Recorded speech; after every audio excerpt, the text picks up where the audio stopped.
할렐루야. 오늘 예배 자리에 함께 하신 또 방송으로 각자의 삶의 자리에서 예배를 잊지 않고 이어가고 계시는 사랑하는 성도 여러분들과 혹 사랑하는 성도들뿐만 아니라 사랑하는 백성들 가운데에서도 코로나로 인하여 각종 질병으로 인하여 아픔과 고통을 문제들로 인하여 억압을 당하고 있는 와중에도 이 예배에 함께하고 있는 모든 영혼들에게 하나님의 은혜가 임하게 되시기를 주의 이름으로 축원을 드립니다. 더욱 깊고 더욱 큰 은혜가 오늘의 예배와 특별히 말씀을 통해서 사모하는 여러분들에게 하늘로부터 임하게 되시기를 다시 한번 목사로서, 담임 목사로서, 주의 종으로서, 말씀을 전하는 자로서 축복합니다. 기도하겠습니다.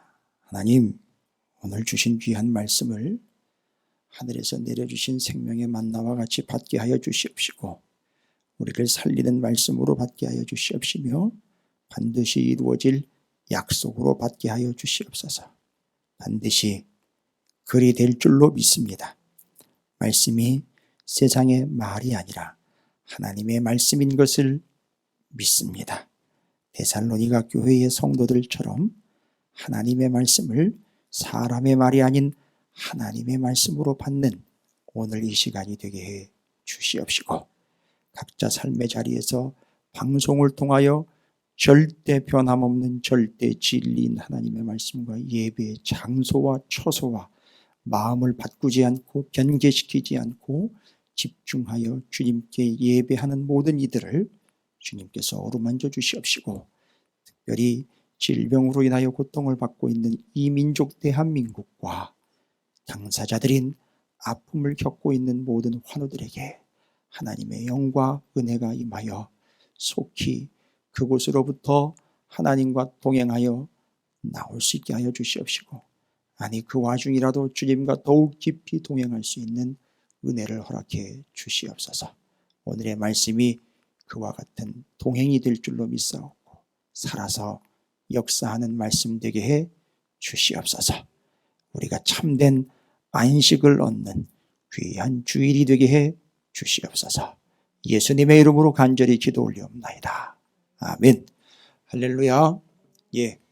우리가 서로 몸을 부대끼며 서로 만지면서 손으로 악수하면서 할 수는 없으나 더군다나 침을 튀기면 큰일 날 일이죠. 할 수는 없으나 이렇게 눈짓으로 옆에 계신 분들이라도 주님의 이름으로 축복합니다 라고 눈짓으로만 인사를 좀 나눠주십시오. 겸연쩍지 않게. 또 일주일 만에 뵀으나 하나님께서 또 일주일 살려주셨기에 이렇게 나올 수 있고 예배할 수 있어 너무너무 감사드립니다. 여러분 사랑합니다. 예배드리고 있는 모든 이들, 방송으로 함께하는 모든 이들 주의 이름으로 사랑하고 축복합니다. 오늘 귀한 말씀을 통해서 하나님의 은혜는 변함없고 또 역시 여전히 끊임없을 줄로 믿습니다.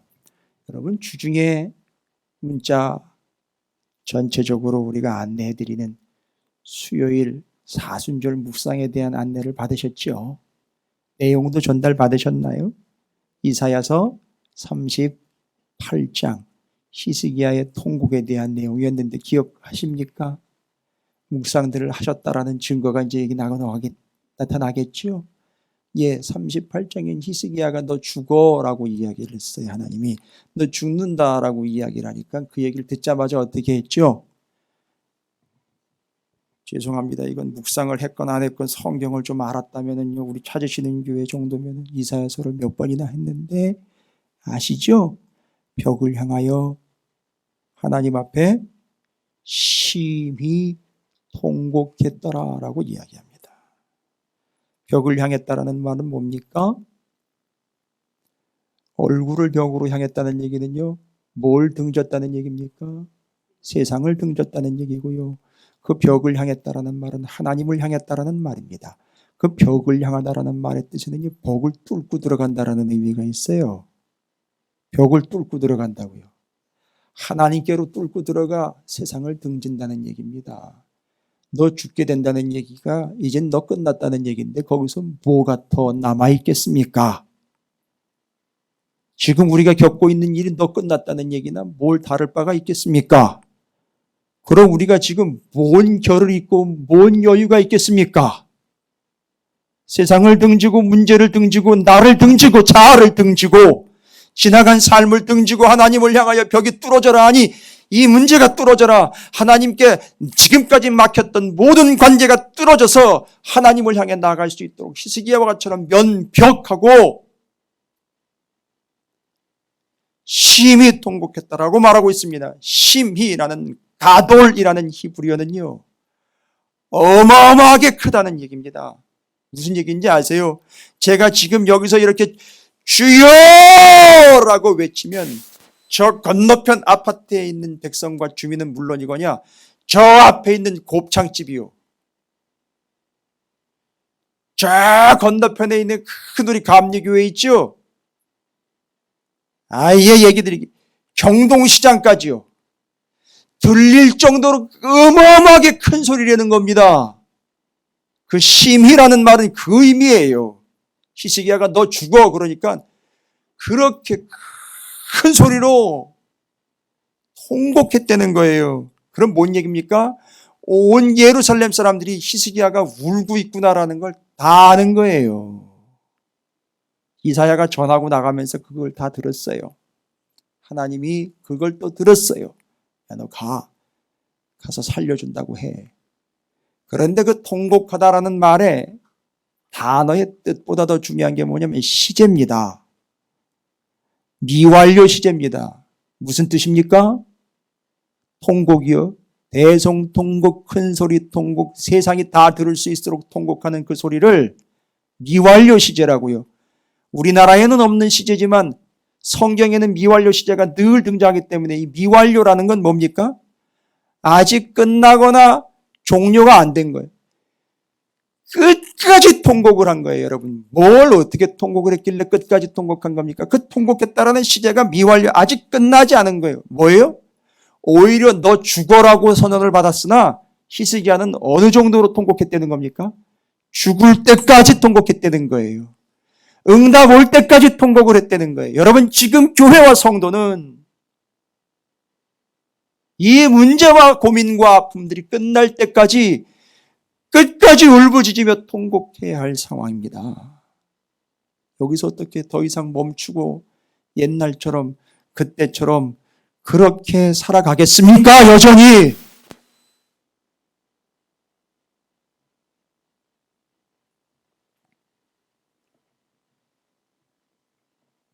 이 문제를 어떻게 해석해야 하는가 계속해서 많은 사람들이 다 방법, 방안이라고 내놓고 있어요. 여러분, 분명한 것은요, 하나님께서는요 직접 얘기하십니다. 참 공교롭게도 지난 한 주간은 그 지난주에 말씀을 선포한 것 때문인지 그래서 목사는요 말씀을 함부로 전하면 안 된다라는 불문율 같은 게 좀 있죠. 왜냐? 말씀은 말씀대로 되기 때문에요. 더 깊은 곳이라고 이야기를 선포를 했더니만, 말씀을 전했더니만 더 깊은 곳으로 이 종을 보내시더라고요. 거기가 어딘지 아십니까? 코로나 검진을 받으라고 그 보내시더라고요. 선별진료소가 아니라 저는 바로 음압격리실로 들어가 버렸어요. 세상에 치료 중에 당연히 있는 현상입니다. 약을 맞다 보면 이게 약해지기 때문에 수치도 떨어지고 그러다 보면 당연히 몸에선 반응이 난다고 그래요. 염증이 생겨서. 그 이제 열이 납니다. 그 열이 바로 이제 그런 과정인데 요즘 상황이 상황이잖아요. 열이 난다니까 이 주치의도요. 열 나는 거는 당연히 본인도 여러 케이스를 겪었을 텐데도 불구하고 요즘 상황엔 열이 나니까 그냥 바로 응급실로 가라 그러더라고요. 무책임한 것 같고 서운하기도 하더라고요. 담당 주치의가. 들어야죠. 응급실 갔더니 열이 나니까 코로나 검사부터 해야 된다는 거예요. 주여. 제가 그래서 잠깐 그 생각을 했어요. 내가 지난주에 더 깊은 곳만 얘기 안 했어도 그 깊은 것만 얘기 안 했어도 여기 안 왔을 텐데. 아우. 저도 죽겠어요, 여러분. 말씀을 전해놓고 모르겠어요. 누군가 저한테 그럴 수도 있겠어요. 말씀 전해놓고 말씀대로 안 산다고 그럴 수 있는데 미안합니다. 안 사는 수는 있어도요. 말씀대로는 돼요, 지금 자꾸. 제가 그걸 어떻게 해요? 감당해야죠. 뭐. 더 깊은 곳 음압 격리실로 들어가 버렸어요. 코로나 검사가 여러분 안 받아보셨죠? 죄송해요. 안 받아보시면 말을 하지 마세요. 아유, 복잡하고 뭐 나쁜 건 아닙니다만, 우리나라 수준이 상당히 높아요. 그냥 이 코 속으로 깊숙이 찔러가지고 그것도 또 깊은 곳으로 들어가더라고요. 아이고, 뭐 눈까지 들어가는 줄 알았어요, 저는. 깊은 곳으로 찌르고 들어와가지고 그걸 빼가지고선 그걸 가지고 가더라고요. 그게 이제 검체예요. 그게 결과가 6시간 뒤에 나온대요. 6시간을 음압 격리실에 있어야 되는 거예요. 제 아내는 아무것도 모르고 따라왔다 같이 격리가 돼버렸어요. 그 음압 격리실이 바로 여러분 개념을 아십니까? 어떤 개념인지요? 그 음압 격리실은 다른 것보다 압력이 낮습니다. 일부러 압력을 낮춰버리는 곳이에요. 그렇게 되면 어떤 현상이 나타나느냐면 그 안에 있는 병균이나 모든 나쁜 것들이요. 압력이 높은 곳으로 나가질 못한대요. 그냥 그 안에서 해결이 된다는 거예요. 그리고 그걸 빼내면 되는 거예요. 그게 음압 격리실입니다. 음악 아니에요. 음악. 음압이에요. 압이 낮아진 곳이에요. 그래서 그래야지만 그 코로나 병균이 발병되고 발산되지 않도록 하는 게 음압 격리실의 효과와 의미예요. 주님이 답을 주셨어요. 여러분, 문제와 사태의 해결점이 뭔지 아시겠습니까? 아주 중요한 문제입니다. 여러분, 지금 왜 이런 문제를 겪고 있는지요? 그리고 지금 겪고 있는 이 문제의 코로나일 뿐만 아니라 다른 병균도 마찬가지일 거예요. 이때 바로 음압실로 집어넣는 이유는 뭐냐? 거기 들어가면 절대 이게 나갈 수 없고 발산될 수 없고 발병될 수가 없어요. 그 안에 들어가 있으면 끝장입니다. 그 안에 들어가 있으면 병균이 나올 수가 없어요. 그렇죠? 그렇다면요. 하나님은 지금 우리를 이 모든 문제, 썩어지고 죽어지고 냄새나는 우리의 모든 문제들을 해결해야 될 거 아닙니까? 그렇죠? 그러면 이제 그것이 발산되어 남에게 영향을 미치면 안 되잖아요. 교회와 세상에 긍정적인 영향과 복음을 전하는 자가 되어야 되는데 이젠 욕덩어리가 되어버렸어요. 발병 덩어리가 되어버렸어요. 이거 어떻게 해결할까요? 답은요. 어디로 집어넣으면 돼요? 음압 격리실로 집어넣으면 되는 거예요. 거기는 어떻다고요? 다른 것보다 압력이 낮아서 압을 낮추어 버리는 거예요. 할렐루야. 그래서 우리를 어떻게 한다고요? 낮추어서 우리 안에 있는 모든 발병과 원인되는 균들과 썩어질 것들과 죽어질 것들을 어떻게 해요? 절대 퍼져나가지 못하도록 격리실에다 가둬버리면 끝나는 거예요. 그게 음압 격리실이에요. 근데 특징이 뭐다? 압력을 낮춰버리는 겁니다. 우리의 자아와 본질을 낮춰버리는 거예요. 거기로 집어쳐 넣는 겁니다. 죄송합니다. 쳐넣었다 그래서. 지금 상황은 그런 상황이에요. 그러면 그 문제는 해결되는 거예요. 여러분, 근데 그 음압 격리실이 어딨냐 아십니까? 여러분, 우리가 어디에서 낮아지는 겁니까? 누구 앞에서 낮아지는 거죠? 누구 안에서 낮아지는 겁니까? 주님 안에서요. 주 안, 거기가 바로 음압 격리실이에요. 그래서 우리는 어디로 들어가야 됩니까? 음압 격리실 주 안으로 들어가 주님 앞에 낮아지고 낮아질 때에 이 모든 문제는 해결된다는 겁니다. 모든 발산된 균과 모든 영적인 악한 것들이 밖으로 퍼져나가지 않고 안에서 해결되며 치료받을 수 있고 회차될 수 있다는 사실을 믿고 따르시길 바라겠습니다.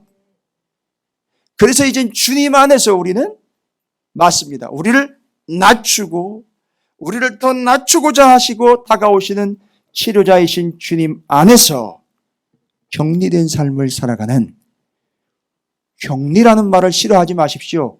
그리스도인 자체가 벌써 어떻게 된 거죠? 구별된 거지 않습니까? 그걸 격리라는 말로 바꾼 것뿐이에요. 그렇게 주님 안에서 구별되어 앞 격리실에 여러분께서, 교회와 성도가 그렇게 주님 안에 갇혀 더러운 것과 추악한 것들과 죽어지고 또 썩어질 것들이 절대 세상으로 나가지 않고 그 안에서 우리는 해결을 받고 치료를 받을 뿐만 아니라 절대 세상에 부정적인 영향을 미치지 않는 오늘날 교회와 성도들이 그 시점에 이르렀다는 사실을 절대 잊지 마시기 바랍니다. 그래서 이제 주님은 우리를 어디로 인도하실 것입니까? 우리를 점점 더 기쁜 곳이 이제는 어떤 곳인지 아시겠습니까? 우리를 뭐 하시게 되죠? 이제는 주님께서 자꾸 낮추실 겁니다. 그래서 절대 교만한 자들은 못 삽니다. 살 수가 없어요. 하나님께서는 여러분을 점점 이제 낮추어 더 깊은 곳, 더 낮은 곳으로 인도해 내실 겁니다.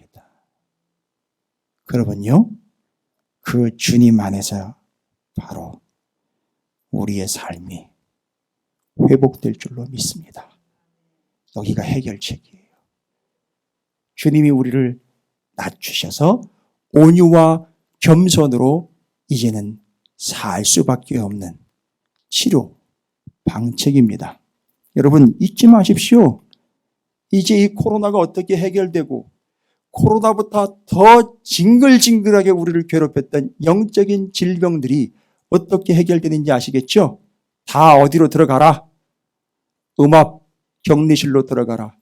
우리의 음압 격리실은 다른 데가 아니에요. 우리를 낮추어 발병되지 않고 발산되지 않도록 할 뿐만 아니라 그 안에 치료를 영혼이 되게 하는 주님 안이 음압 격리실에서 주님께서는 우리를 뭐 하신다? 점점 더 낮추시고 낮추셔서 교만했던 그 영혼들을 겸손케 하심으로 주님 안에서 치료가 될 줄로 믿습니다. 여러분에게 그런 역사가 나타나게 되기를. 이제 이게 해결책이에요. 여러분 주님 안에서 그 주님의 권위를 잊지 마시고요. 주님께 절대 순종함으로 치료받으시기 바랍니다. 치료되시기 바랍니다. 자, 그럼 이 주님 안에서 이런 놀라운 치료가 있을 뿐만 아니라 오늘 본문은요, 주님 안에서 또한 얻게 되는 것이 있습니다. 그게 바로 안식이다라는 것이죠. 본문이 참 재미있어요. 여러분 안식을 뭐로 이해를 할까? 어떻게 이해를 할까?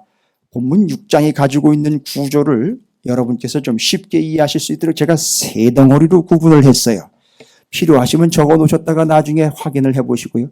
방송으로 녹화가 되니까 나중에 또 다시 한번 확인해 보셔도 돼요. 6장 1절부터 19절까지 첫 번째 단락입니다. 6장 1절부터 19절까지 두 번째 단락은 20절부터 45절까지예요. 이건 뭐 성서학적으로나 성경학적으로가 아니라 제가 내용을 연구를 하면서 여러분이 이해하시기 쉽게 좀 말씀을 드리는 거예요. 1절부터 19절까지, 20절부터 45절까지. 끝부분이 조금 짧습니다. 46절부터 49절까지예요. 근데 6장이 시작될 때 뭐 때문에 논쟁이 생겼느냐면 안식일 준수 때문에 논쟁이 생겼어요. 무슨 논쟁이 생겼느냐 하면 안식일 날 주님과 주님의 제자들이 밀밭 사이로 지나가다가 이삭을 잘라 손으로 비벼 먹었습니다. 이걸 가지고선 바리새인들이 난리를 칩니다. 이런 걸 난리 부르스라 그래요. 제가 지난주에 난리 부르스가 어디로부터 왔는지 듣게 됐어요. 여러분 난리 부르스가 어디서부터 왔는지 아십니까? 난리 부르스요. 죄송합니다. 괜히 아는 척 하려고 하는 건 아니고 아뷰! 이 영화배우 아십니까? 저 양반이 저기 아프더니만 제자들 그 브루스 리라는 영화배우가 등장할 때마다 아뷰 이러면서 난리를 쳐요. 그 모습이 바로 난리 부르스라 그래가지고 거기서부터 난리 부르스라는 용어가 나왔대요. 아, 이건 뭐 사실이라 그러네요. 뭐 제가 들은 바인데 전달하는 겁니다. 틀렸으면 댓글 달아주세요. 예. 뭐 싫다, 좋다는 있을 수 있으나 옳다, 그러다는 좀 확인을 하면 되는 문제니까. 거기서부터 나왔답니다. 자, 보십시오. 이 바리새인이 그래가지고 난리 부르스를 칩니다. 여러분, 뭐가 문제일까요? 제자들과 주님이 밀밭 사이로 가다가 밀을 비벼가지고 먹었습니다. 그런데 그걸 지적을 합니다. 안식일에 하지 못할 일을 했대요. 여러분, 안식일에 해서는 안 되는 일이 뭡니까? 뭘 지적을 한 거죠? 제자들의 문제가 뭐였을까요? 남의 밀밭에서 어떻게 그 남의 걸 함부로 꺾어가지고서 그렇게 먹을 수 있어요? 여러분, 이게 문제일까요? 아니요. 여러분, 신명기 23장 25절에 내 이웃의 곡식밭에 들어갈 때는 내가 손으로 그 이삭을 따도 되느니라. 그러나 내 이웃의 곡식밭에 낫을 대지는 말지니라라고 분명히 나와 있어요. 그건 뭔 얘기예요? 낫 대는 건 도둑질이고요.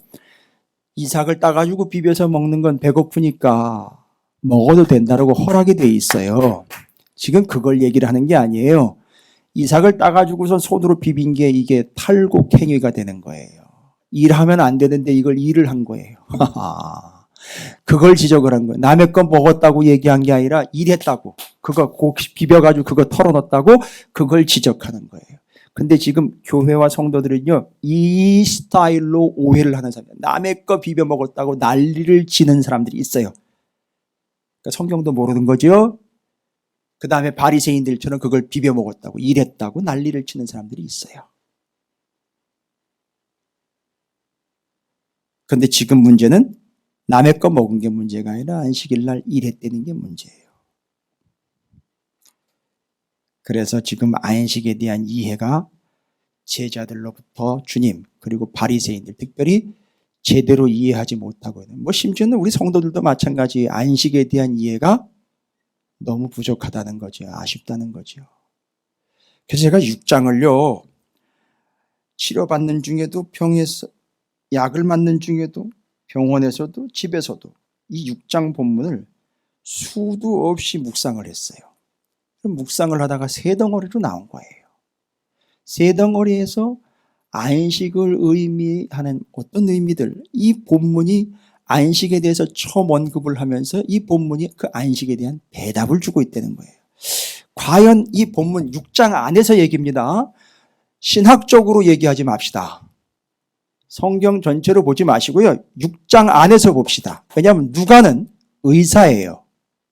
의사이기 때문에 병이 생기면 그 원인이 뭔지에 대한 답을 꼬치꼬치 캐물어가지고 이 누가복음 안에 보면 특별히 병 들린 사람들 있지 않습니까? 그 사람들의 증세와 병명을 정확하게 꼬집어서 정리를 해놔요. 그래서 병이 어떻게 호전되고 병이 어떻게 낫고 무슨 병인지까지 병명까지도 정확하고 명확하게 기록을 해놓습니다. 그게 의사이기 때문에 그런 특징이 나온 겁니다. 그러면 지금 누가복음 6장에서는 안식에 대한 이야기를 언급하면서 안식에 대한 이야기가 안식이 뭐냐를 얘기하려고 하고 의도한 바가 있다는 거예요. 잘 들으세요. 스스로 안식하는 사람들이 있네요. 많이 피곤하신가 봐요. 과연 누가는 6장을 통해서 누가복음 6장을 통해서 안식이 뭐라고 얘기를 하고 있는 걸까요? 제가 그래서 궁금했어요. 분명히 누가는 안식에 대한 언급을 초반에 했기 때문에 6장 안에서 안식이 무엇인지를 해결하고 설명할 거라고 저는 믿었어요. 그래서 6장을 수십 번, 거의 100번 이상을 읽었다라고 제가 말씀을 드릴 수 있어요. 읽었어요. 읽었더니 답이 있어요. 그 안에. 안식에 대해서 설명합니다. 첫 부분은 19절까지 논쟁 얘기예요. 안식에 대한 논쟁. 왜 안식을 안 지키냐 안 지키냐 논쟁하는 거죠. 답이 어디 나오는지 아십니까? 6장 46절부터 49절까지가 이제 6장을 가지고 설명했을 때 답입니다. 안식에 대한 답이에요. 너희는 나를 불러 주여 주여 하면서도 어찌하여 내가 말하는 것을 행하지 아니하느냐. 내게 나와 내 말을 듣고 행하는 자마다 누구와 같은 것을 너희에게 보이리라. 집을 짓되 깊이 파고 주추를 반석 위에 놓은 사람과 같으니 큰 물이 나서 탕류가 그 집에 부딪히되 잘 지었기 때문에 능히 요동하지 못하게 하였거니와 듣고 행하지 아니하는 자는 주추 없이 흙 위에 집 지은 사람과 같으니 탕류가 부딪힘에 집이 곧 무너져 파괴됨이 심하니라 하시니라. 여러분 이해가 되십니까? 본문 속에서 안식을 처음에 언급하며 진짜 안식이 뭘까라고 고민하게 했던 본문이 안식에 대한 대답을 뒷부분에 가서 주고 있어요. 여러분 안식은요, 누가복음 6장에 말하고 있는 바대로 말씀을 드리고 설명을 드리면 뭘까요? 여러분 눈치채셨어요? 두 개의 집을 비교를 하고 있어요. 그지요? 그리고 상황은 똑같은 상황을 맞이하게 됩니다. 어떤 상황입니까? 탕류, 큰 물, 그것이 그 집에가 부딪히게 됩니다. 이때 두 개의 집이 각각 다른 반응을 보이게 됩니다. 한 집은 무너져 파괴됨이 심하니라. 여러분 감각을 많이 잃으셨나 봐요. 한 달 지나는 사이에. 제가 아무리 질문을 그동안에 많이 했다가 안 했다 하지라도 한 분이라도 대답은 해 주셔야 될 텐데 반항하시는 겁니까? 제 지금 마음이 요동치고 있습니다. 두 번째는 뭘까요? 한 집은 파괴됨이 심하고 무너짐이 심하다라고 나와 있어요. 그런데 한 집은요, 48절에 나와 있는 한 집은 요동하지 않는 거예요. 누가복음 6장에서 안식에 대해서 이야기할 때 저는 이렇게 설명을 드리고 싶어요. 진짜 안식이 뭔지 아세요? 파도가 치고 탕류가 나고 어마어마한 문제가 폭풍처럼 휩쓸려 나를 덮칠지라도 뭐하지 않는다. 요동하지 않는 그 상태를 진짜 안식이라고 부르는 거예요. 죄송해요. 방송을 듣고 있는 분들도 마찬가지고 여기 함께 하신 분들도 마찬가지입니다만 이 본문을 이렇게 해석한 분은 없어요. 그런데 제가 제 상황이 지금 어떤 상황인지 여러분 아시잖아요. 뭐가 닥친 거죠? 제 인생에 탕류가요. 제 인생에 큰 물이요. 폭풍이 저를 덮쳤다고요. 그런데 그 속에서도요. 음압실을 격리되면서 거기서 뭘 경험합니까? 주님이 나를 낮추시며 치료하시는 것을 경험하고요. 주님의 인도를 경험하고요. 이것이 그냥 밀려온 쓰나미나 재앙이 아니라 하나님의 인도와 하나님의 격리와 하나님의 치료와 하나님의 역사라는 사실을 인지한 결과 이 폭풍 속에서도 뭐하지 않더라? 요동하지 않더라. 이게 안식인 겁니다, 여러분. 뭐요? 뭐 편안한 걸 원하세요? 뭐 아무것도 안 하고 수족도 안 놀리면서 그냥 뭐 누워가지고 멍하니 천장만 바라보고 있는 거, 누워서 떡 먹는 걸 안식이라고 생각하십니까? 아닙니다. 안식은 그게 아니에요.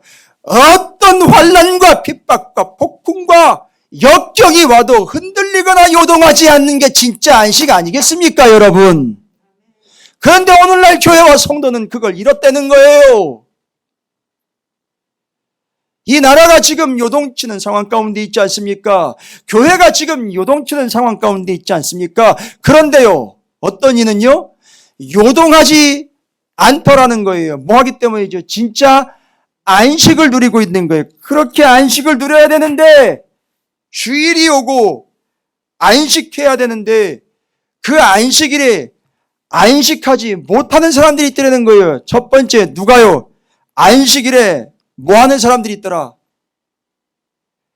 시장한 사람들이 있다는 거예요. 여러분 시장한다는 거 뭔지 알죠? 너무 배가 고픈 거예요. 누가요 지금요?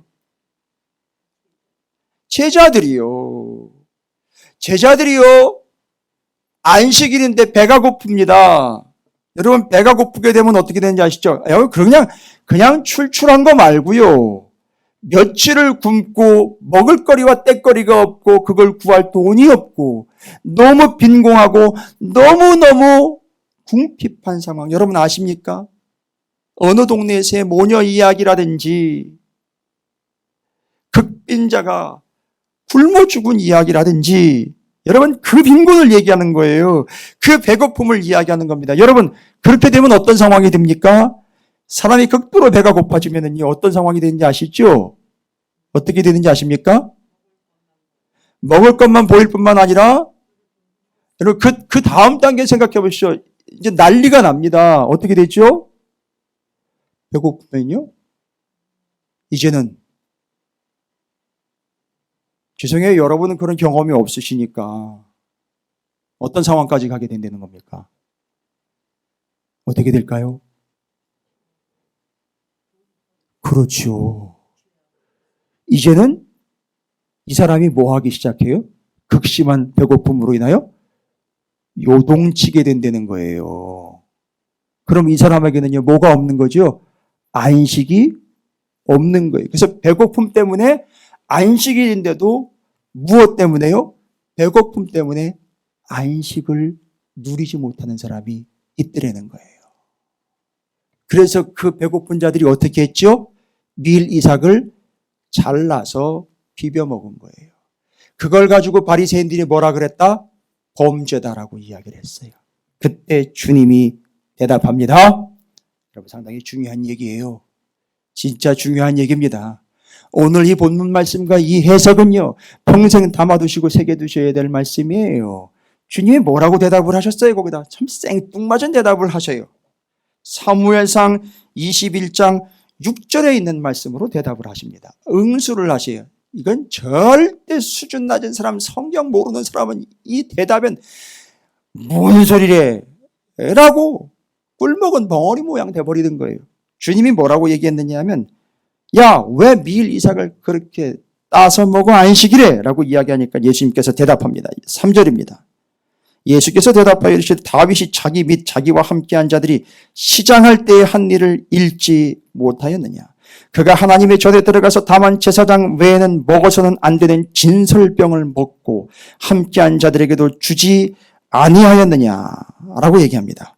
이게 어디 나와 있느냐면 사무엘상 21장에 나와 있어요.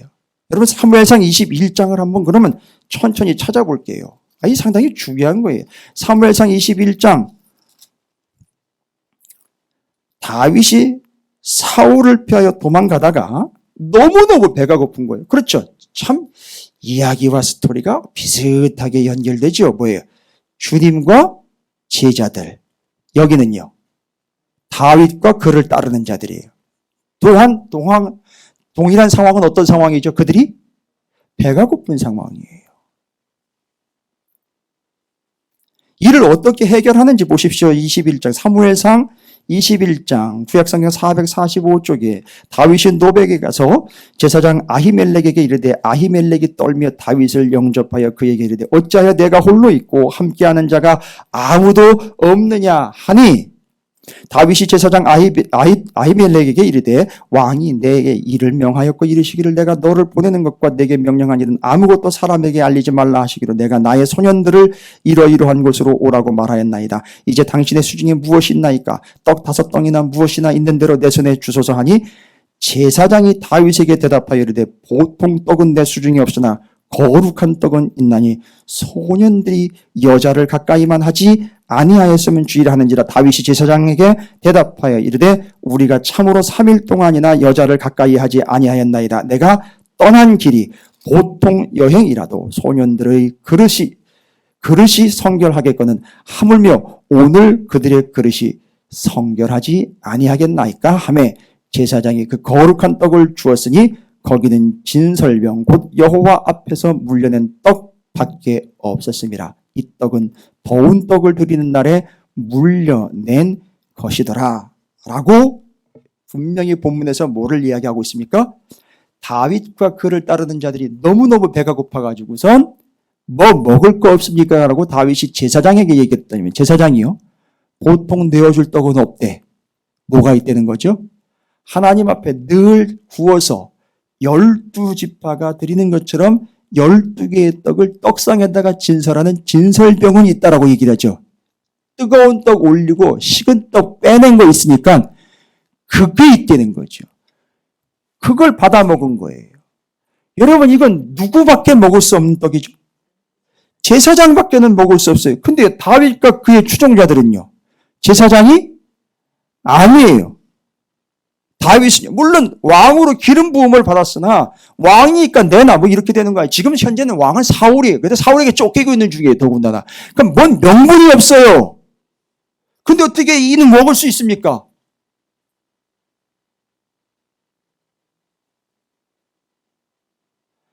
이걸 아무도 생각을 안 하더라고요. 그냥 주니까 넙죽 받아 먹었다. 뭐 이거예요. 아니요. 제사장도 그걸 함부로 주면 안 되죠. 그리고 아무리 그렇다고 다윗이 그거 먹으면 안 되는 거죠.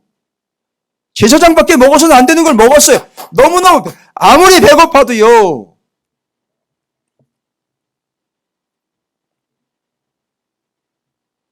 주님은 지금 밀밭에서 밀 까먹은 걸요. 뭘 먹은 걸로 친 거냐 하면 떡 먹은 걸로 치는 거예요. 아무도 먹어서는 안 되는 걸 먹은 다윗의 이야기 통해서 잘 보세요. 제가 오늘 처음 설명드리는 거예요. 잘 들으세요. 여기 나오신 분들은 그 열정과 의미로 제가 이해를 하고 직접 방송을 통해서도 듣는 분들도 정신 차리고 똑바로 들으시고 정리하시기 바랍니다. 나중에 엉뚱한 소리 하지 마시고 이상한 소리 듣고 인터넷에 떠도는 그런 소리 듣고 이야기하지 마시고요. 정답으로 얘기하시기 바랍니다. 지금 이 이야기는요. 다윗은 못 먹어요. 자격 없어요. 그런데요. 제사장이 하나님 앞에 올려진 떡을 내어서 내주었다라고 합니다. 히브리의 나탄이라는 말은 내주었다라는 말이에요. 내주었다. 근데 이 나탄이라는 말에 깊숙이 담겨 있는 의미가 뭐냐면 구원하다라는 의미가 그 속에 깊이 담겨 있어요. 그러니까 지금 이 다윗은 받아먹을 자격이 있다 없다?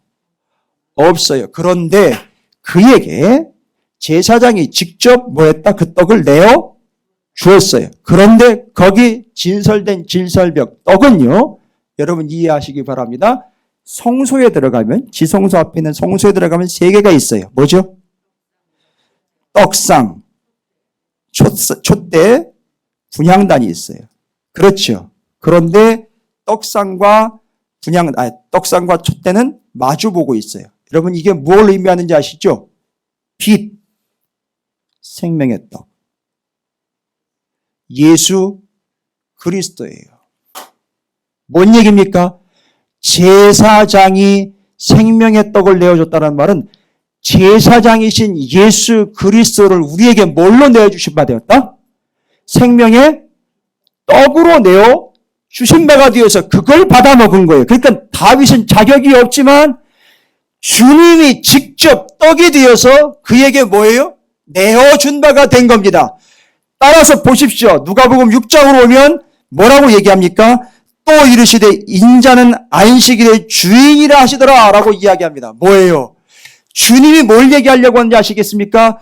자격은 없지만 저들이 왜 밀 이삭을 따먹고 자격 안 되는 사람들이 그걸 먹고 위법이고 불법이라고 지금 욕까지 다 먹고 있냐? 아니, 내가 그들에게 양식이 되어서 나를 내어준 거야. 따라서 지금 그들은 배고픔 때문에 안식을 누리고 있지 못하지만 바로 내가 안식일의 주인이야. 뭔 얘기예요? 내가 안식을 주는 자야. 왜요? 안식일의 주인이니까. 그래서 나를 내어준 거야 라는 걸 얘기하고 있는 거예요. 그 떡 이야기를 통해서. 그래서 진짜 안식은 잘 보세요. 배부름이 안식이 아니라 배고픈 자에게 뭐를요?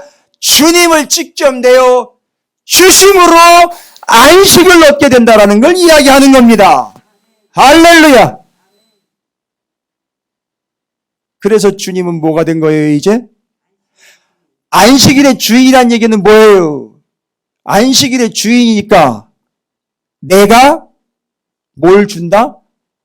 안식을 준다는 거예요. 그리고 직접 내가 뭐가 된다는 거예요? 내가 안식이다라는 얘기예요. 그래서 그 안에 들어가면 안식을 얻는 것이고 그 안에 들어가면 음압경리가 되어가지고 치료를 받는 것이고 그 안에 들어간다라는 건 그 아래로 들어가 겸손하게 된다는 얘기인 것입니다. 그래서 잘 보세요. 안식일에 배고픈 사람 있죠? 안식일에 손 마른 사람 있죠? 안식일에 귀신한테 사로잡힌 사람 있죠? 다 어떻게 됐어요? 주님께서 그들을 안식하게 하십니다. 손 말랐다는 얘기는요, 손이 마비가 돼가지고 쪼그라들어가지고 이걸 뭐예요? 피질 못한다는 얘기예요. 여러분, 이 사람은 안식일로 돌아와도 뭐예요? 편히 쉬지를 못하는 사람이에요. 이걸 어떻게 하셨어요, 주님이? 펴주셨어요. 그래서 쉬게 된 거예요. 그러니까 주님이 안식인 거예요. 그래서 우리는 오해를 합니다. 주일이면 아니면 예수를 믿으면 뭔가 더 편안하고 좋은 것들을 찾아 나서는데요. 착각하지 마세요. 주님이 안식이에요. 거기가 안식처입니다. 할렐루야. 여러분, 다윗에게 떡을 내어준 사건은 기가 막힌 사건이에요. 주님이 당신을 떡으로 내어주고 생명이 되어주고 안식이 되어서 내어주신 바가 되었죠. 여러분, 이제는 뭘 받아 먹는 거냐? 예수를 받아 먹는 거예요. 그래서 예수님이 우리에게 생명의 떡으로 오셨지요. 하늘로부터 하나님께서 내려주신 떡뿐만 아니라 뭘로요? 말씀으로 오셨다는 얘기인 거예요. 그래서 이 말씀은요, 양식일 뿐만 아니라 안식인 거예요. 그래서 여러분이 주님 안에서 주님을 통하여 주님으로부터 주님으로 말미암아 안식을 얻는 삶을 살게 되는 것입니다. 그래서 안식을 얻은 사람들의 삶은요, 이해되지 않는 삶을 살아요. 그게 바로 중간 토막 있죠. 생선 가운데 또 오늘 세 토막이었잖아요. 앞에서는 안식일 논란이었지만 20절부터 45절까지요. 보실까요? 이제는요, 잘 보세요. 이제는 진짜 안식을 누리는 사람들의 삶의 모습을 설명해 주고 있는 게 중간 얘기예요. 복잡하게 보실 필요 없어요. 20절, 예수께서 눈을 들어 제자들을 보시고 이르시되 너희 가난한 자는 뭐예요? 가난한 자는 뭐예요? 복이 있대. 가난한데 못 넣으면 복이 있어요. 왜요? 가난한데 복이 있는 건 뭐예요? 너가 부자가 될 거야가 아니라 가난하지만 내가 너와 함께 할 거야. 그럼 뭐예요? 그게 안식이고 복이죠? 와우! 지금 줄인 자는 복이 있나니 너희가 배부를 것이며 지금 우는 자는 복이 있나니 너희가 웃을 것이요. 뭐 때문에요? 22절! 정답입니다. 뭐로요? 대답하세요. 22절. 인자로 말미암아. 인자는 누구예요? 예수로 말미암아 너희가 너희를 미워하며 멀리하고 욕하고 너희 이름을 악하다 하여 버릴 때 너희에겐 뭐예요? 복이 있대요. 이게 뭔 복이에요? 왜요? 주님으로 말미암아. 여러분 옆에서 욕하고 요동치는 거죠. 그런데 주님으로 말미암아 요동치지 않는다는 거죠. 희한한 삶을 살아요. 원수를 사랑한다는 거예요. 거기다가. 그렇죠? 27절에 원수까지 사랑하게 됩니다. 여러분 말이 되는 삶입니까? 말이 안 되는 삶이 예수님으로 말미암아 살게 된다는 겁니다. 그게 주님 안에서 안식을 누리는 자들의 삶의 모습으로 20절부터 45절까지 설명 읽어보세요. 그게 그들의 이해되지 않는 모습이에요. 그러나 안식을 누리는 자들의 모습인 걸 잊지 마시기 바랍니다.